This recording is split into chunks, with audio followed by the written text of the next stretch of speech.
Hola a todos, mi nombre es Fiona y en este video vamos a ver cómo manejar archivos en C. A bajo nivel sabemos que un archivo es una secuencia de bytes. En este caso, el lenguaje C nos provee un TDA ya implementado para poder manipularlos. Este TDA tiene el nombre de file y se declara siempre como un puntero.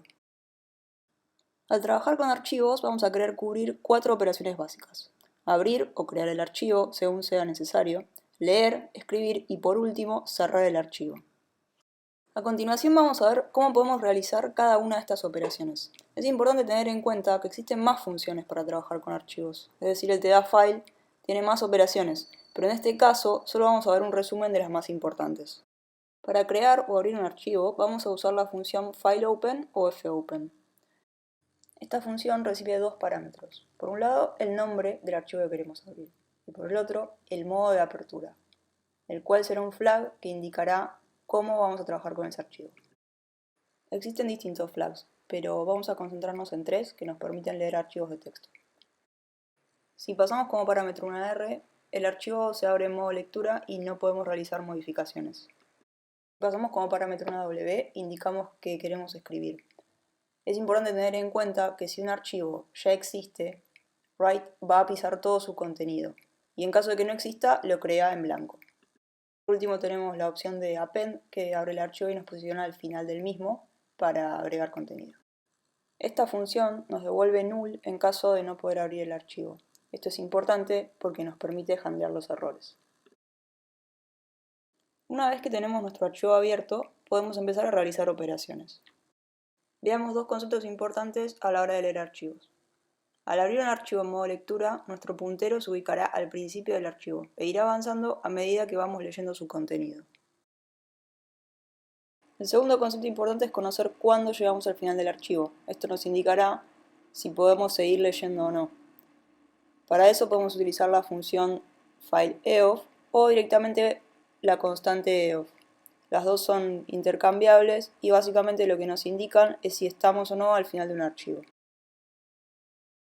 Bueno, ahora sí, veamos la primera función para realizar lecturas.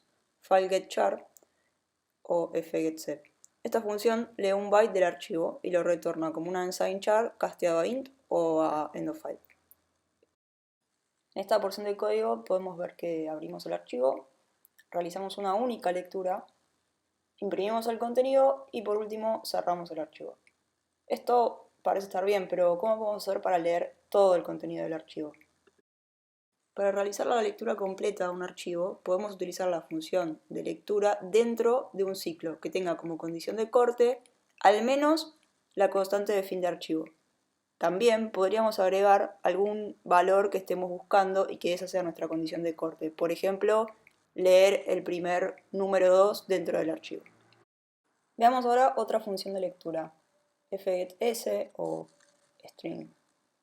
Esta función lee una cadena hasta el primer barra n o n-1 caracteres, según lo que le pasemos como tamaño de buffer. Es decir, que esta función lee líneas enteras hasta el salto de línea o de la cantidad de caracteres del tamaño de buffer. A su vez, es importante notar que en este caso la condición de corte será null. Vamos a ver dos funciones más para realizar lectura de archivos.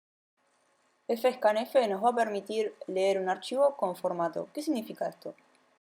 Bueno, si tenemos un archivo del cual conocemos cuál es el formato que tiene cada uno de sus registros o de las líneas que lo componen, podemos leer utilizando esta función y guardar directamente los datos que leemos en variables que tengan el tipo de dato que luego vamos a utilizar para trabajar. Por ejemplo, en esta porción del código vemos una única lectura sobre un archivo en la cual el formato que le pasamos a la función es string, string, string y por último una variable de tipo int.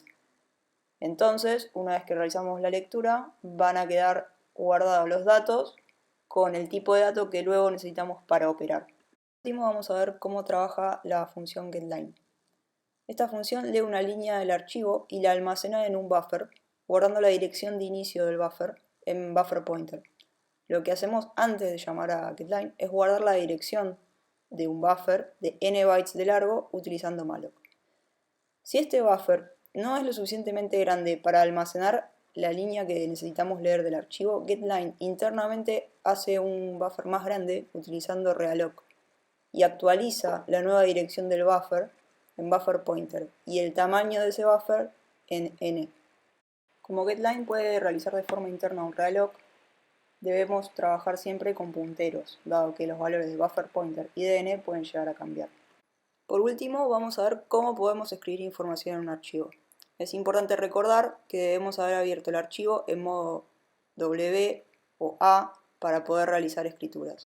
Estas tres funciones, fputc, fputs y fprintf, son las equivalentes a las que estuvimos viendo para la lectura de archivos, pero en este caso para la escritura. Con esto cerramos lo que es la clase de manejo de archivos. Pueden encontrar todo el material de esta presentación en el Drive de la materia y ahí mismo van a tener muchos ejemplos en cuanto a código que pueden descargar para hacer pruebas y despejar dudas. Muchas gracias.